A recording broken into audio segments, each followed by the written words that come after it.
I am unique and so are you.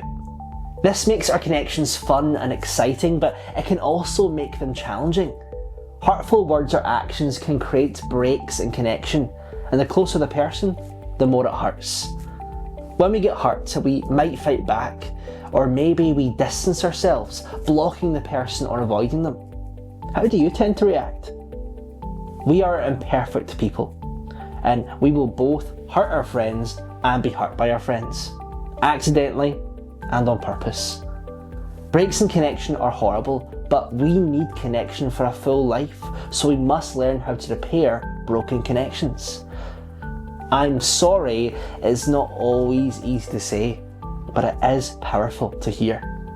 Both forgiving and apologising are essential skills to practice if you're to have healthy connections. We must learn both. Which do you find easier? My friend Rob and I, we love a good debate.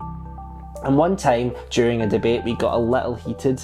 Now, we aren't the types to back down, and we both ended up saying stuff we regretted. And after a little break from each other, like half an hour, we had a chat and recognised that we were both in the wrong. We both said, "I'm sorry about earlier, I love you. Are we alright?"